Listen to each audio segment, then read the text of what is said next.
to archive a class. Archiving will basically preserve your class so you can go back to it later. So for example, in my classes for world cultures, I have all of these different units here underneath it. I don't want to lose everything I did this year when I can use it next year and I can get ideas for next year. So the best thing for me to do is to choose to archive it. So first of all, you have to be in the main tab. So I can't be in one of these subgroups. You get less options if you're in a subgroup. So go to one of the main tabs. And what you would do to archive is you go to group settings. Group settings is on the far right of the page. And it should pop up with a page that looks like just when you start a new group. So you get the name of your group, the age range, the grade range, what subject it is, and then the two options in the bottom are archive group and delete group. Now it's just as simple as choosing archive group and hitting yes. And now you'll see on my left side toolbar, I no longer have that red World Cultures tab. What you can do though, if you need that class back, is to go into the archived group button. It looks kind of like a file folder right below your groups. Scroll down a little bit, right here.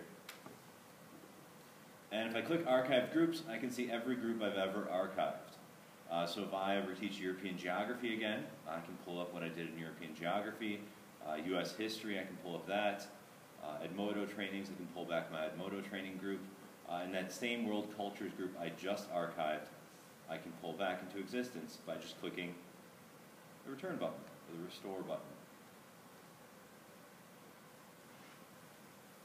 So Justin, that question I just had about contacting people with books, I probably don't want to archive until I'm contacting those people.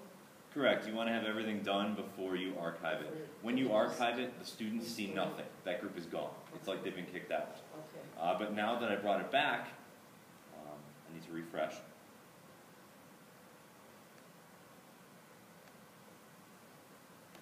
Here's that same huge first semester World Cultures class. I pulled it back. All my students are still there. So if you accidentally archived something, you can pull it back and still use it. All my folders are still there. All the small groups are still there. Everything is still there. So when you archive something, it's still there, but just not appearing on anybody's main dash. And you can pull everything back again.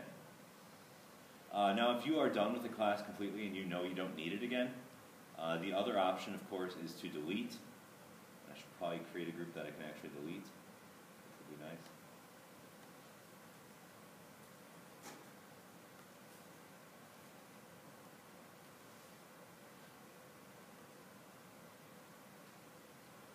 So here I have a group that I can delete.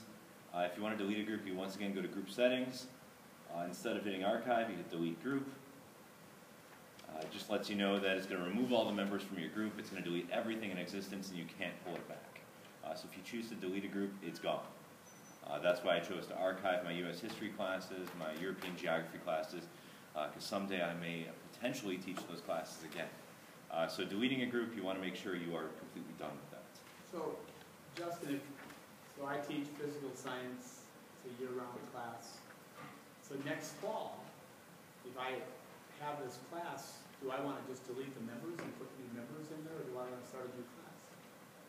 If you have piles upon piles of posts, you may want to archive it or delete it. But if you are just going to replace the new members and use it as a posting area, you could potentially just keep this forever. And I can keep all my folders with all the documents I have in there, like the upload and all that stuff. Yep. So with my World Cultures class, if I just archive it and then I delete the members for next year, I can still use it the same way I did this year, having, I'll have to change the deadlines for things, but otherwise I can continue to use it onto next year, whenever I want. And you can keep that large, that group, but you can delete the small groups out of it. Set up new small groups. If you want to just delete the small groups, you go to Small Groups. So you have to be on the main World Cultures tab, or the main tab of your group. And then just click on Small Groups, and you can hit the Delete Small Group button. You can also archive small groups, so if you just want to get rid of all the small groups and pull them up later, there's an archive button under the gear-looking symbol. So if you have a lot of good stuff just in your small groups and you want to keep the bare frame of everything, you could just archive the small groups and pull them back next year.